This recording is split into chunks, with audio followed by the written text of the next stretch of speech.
I was halfway through my morning coffee when the mail slot clanged, and a thick envelope thumped onto the doormat. It was unremarkable, just another piece of junk mail, except for the return address. Mr. X.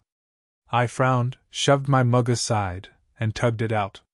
Inside was a letter and 2 items wrapped in brown paper, an old piano and a glass-encased watch. My head spun when I saw the inscription on the watch. Heirloom, passed down 7 generations.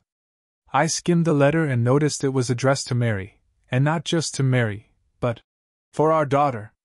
I walked into the living room where Mary sat on the couch, leafing through her phone. My heart pounded so hard I felt it in my throat. I held up the letter and the wrappings. "Who is Mr. X?" I asked, voice low. She blinked at me and said, "I don't know. He was my piano teacher 30 years ago." That should have been enough.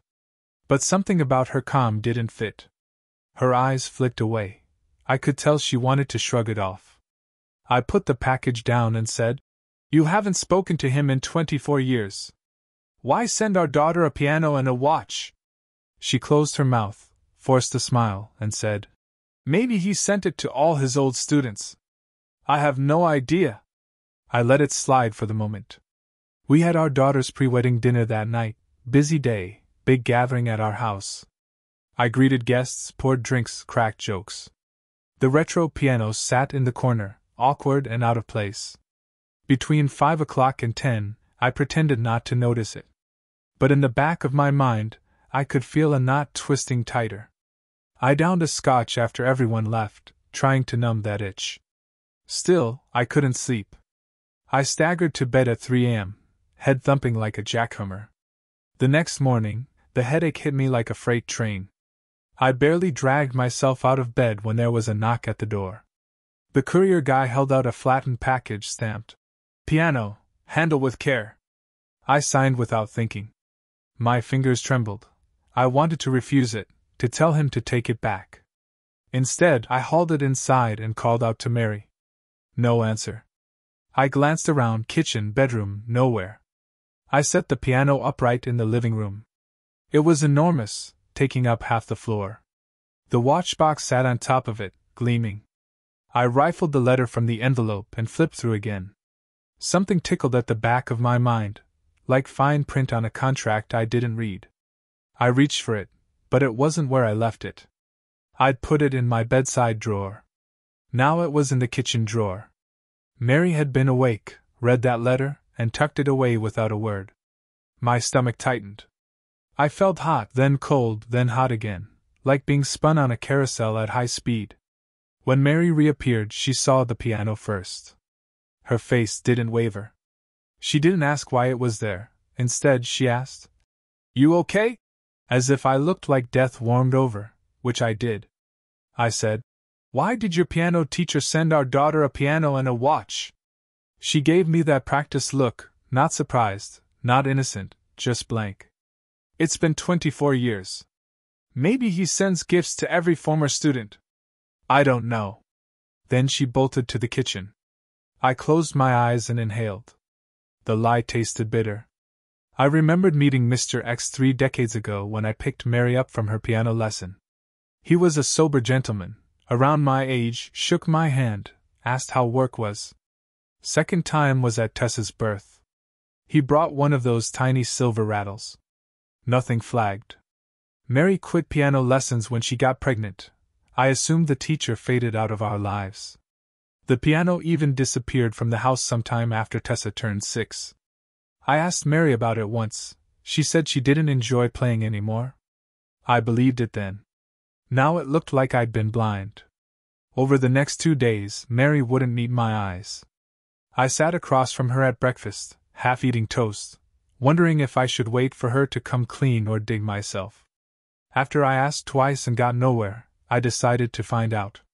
Early Friday, I drove to the courier company, pounded through red tape, and finally got Mr. X's address, a farmhouse 4 hours north, off a gravel road. I hopped back in the truck, past 3 warning signs. Low cell signal, slow, cattle crossing, no trespassing. I felt my pulse thump, adrenaline I hadn't had in years. At Mr. X's farmhouse, an elderly caretaker answered the door. He pointed to a rickety barn where Mr. X's cousin sat on a stool, whittling a piece of wood. The cousin looked up, eyes steady. I introduced myself. I'm Jacob, husband of Mary. I'm here about Mr. X's piano and watch. He nodded and led me to a dusty living room.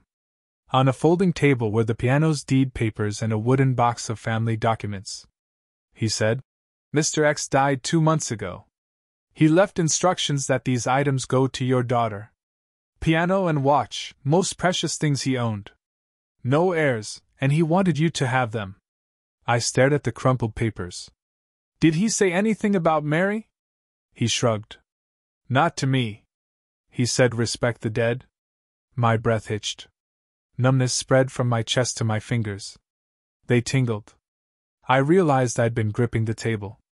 I let go. After a silent nod, I thanked him and left without another word. On the drive back, I felt like I'd swallowed gravel. Nothing about that visit made sense. How Mr. X goes from teacher to secret father in one test. I pulled into my driveway after dark. Mary was asleep on the couch when I walked in. She looked pale, brittle, like tissue paper in a storm. I swallowed and sat beside her. The moment stretched. She half opened her eyes. I asked quietly, Will you confess now? She shut her eyes, then opened them, swimming in tears. She took a deep breath and said, It was a one-time thing. Loneliness, your work. I felt abandoned. I felt anger and pity slam into me at the same time. Stop, I said. Don't tell me how you felt. They don't erase what you did. She sobbed. I never meant to cheat. He was there when I had no one. You were gone half the year. I miss you. She stumbled, attempting justification. I remembered my side, selling shoes, knocking doors, begging for promotions so we could afford a house before having kids. We agreed she'd take piano to fill empty hours. I thought she enjoyed playing. She dozed off, exhausted from crying, and I lay next to her, heartbeat rattling like shuttered windows. I didn't touch her. Next morning, I knew I needed space to think. I packed a duffel, clothes, laptop, documents, some cash. I grabbed a toolkit, loaded it into my camper, and told her I'd be gone for a while, no fuss, no tears. She tried to grab my arm. I shrugged her off. My chest felt hollow, and I could barely breathe. I drove 50 miles south, parked at a desolate gas station and slept in the back. My head spun, stomach crashed. I felt free in a way I hadn't felt in 32 years, like no one could hurt me in that tin box. Over the next week, I fixed the camper, installed a sink, set up a makeshift kitchen with a microwave and an air fryer, rigged batteries for power. I learned to use a public restroom to unload and refill water. I felt a weird exhilaration, my own space, no one telling me to do this or that. At night, I found a quiet spot by the sea, unpacked a folding chair, and watched waves crash. Sometimes I cried, tears that felt rusty, like I hadn't guaranteed them passage. I flipped through old photo albums, Mary teaching Tessa piano lessons, family vacations, graduations. Each picture stabbed like a thumbtack. Despite it all, work called. My boss emailed, "How's that project coming?" I replied curtly. Project was on hold until I sorted out my brain. My home phone went unanswered. I switched it off. My cell became my lifeline. I got a new number, told Mary not to call. I opened a separate bank account, set up automatic transfers for bills, mortgage, kids' college fund. Financial security mattered. If this blew up, I wouldn't get stuck paying everything. I protected my credit and my name. Then last week, I got an email from Tessa. It was a bombshell. Her wedding was yesterday, and she needed me. Mary had confessed everything to her. She wrote, "Dad, I love you. You're my father, no matter what. I want you to walk me down the aisle.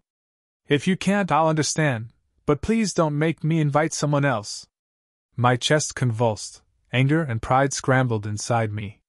My kids were the only normal things left, my 3-year-old grandson giggling, my daughter's wedding day woven into my ruin.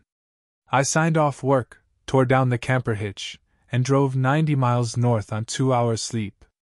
I parked near the chapel, got cleaned up in the van, tie half on, suit half pressed. I slipped inside through a side entrance.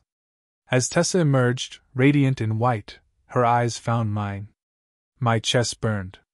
I walked her down the aisle like I'd rehearsed 1,000 times in my mind. Every clap, every flower petal, it felt surreal. Mary sat front row, tears streaming. I caught her eye for a second. I offered a nod, no expression. When the priest pronounced them married, I slipped out before anyone asked questions. No big speeches, no hugs. I gave Tessa a firm hug backstage, whispered, "I've got you," and left, no goodbye to Mary. I drove back to the camper, stopped at a convenience store, sat on the hood and let tears soak my shirt. I realized I didn't hate Tessa. I was just heartbroken I hadn't been her birth father. But watching her marry, I felt like the luckiest man alive. I'd raised her, fed her dreams, wiped her tears. Blood didn't matter. My feelings for her were unshakable. I texted her, "I love you. Always your dad." She replied, "Love you more. Thanks for making my day." That was enough to keep me going. I spent the next 2 weeks parked by the beach, staring at horizon lines, weighing choices. Mary ghosted me, but word got back through the grapevine that she was hospitalized, depression, high blood pressure. I felt a prick of guilt. Part of me hated her, but another part remembered the mother who once carried me soup when I had the flu, who stayed up late helping me practice speeches in college. The betrayal stung, but I didn't want her to die before we figured this out. I texted Tessa, "You think she'll be okay?" She replied, "We don't know. She's sad. She's in therapy." So yesterday I drove back to the city. I parked outside the hospital and walked into her room. Mary lay on the bed, pale as a sheet, tubes snaking from her arm. She looked thin, like paper cutouts beneath hospital lights. I swallowed. She tried to raise her arm. I took it. Her grip was weak. I squared my shoulders and said, "I came because Tessa asked me to. I'm here now." She blinked through tears, whispered, "I'm sorry." No confession, just the echo of old regrets. I put my hand on hers. My chest felt tight, like a vice, but also like a shield. I said, "I know what happened 24 years ago. And I know you lied to me about it." She nodded. Her breath came in shallow gasps. "I never cheated again," she said, voice raspy. "I never intended to, but I was lonely." The words sounded small in that big room. I listened, kept my face neutral, almost numb.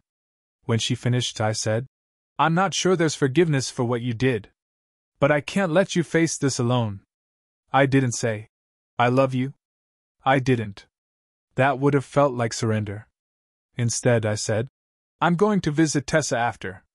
You have family here. Get some rest." She nodded again, eyes brimming. I stood up, looked out the window at passing clouds. Walking down the hallway, I felt the surge, grief, pity, anger, relief, like a storm front. I realized that loyalty only goes so far. Trust is a wall. Once it cracks, you either patch it up or you rebuild elsewhere. I didn't know if I'd ever patch that wall. But I'd been a provider, a protector, a father. My methods shifted now. I protect my mental health, my money, my sense of self. I leave the door open if she ever earns that trust back, but I won't wait on the doorstep. I texted Mark, "Bring a 6-pack. I need a campfire." He replied, "On my way." "You alive?" I grinned, something I hadn't done in weeks. I'm alive. And I'll keep living. The road ahead isn't clear, but I know this. I won't let silence swallow me again. I'll choose dignity over lies, self-respect over a marriage built on sand. And as for my daughter, I'll walk beside her, whatever her future needs, with the same steady hands that once taught her to ride her first bike. Because no heirloom, no secret, can change that.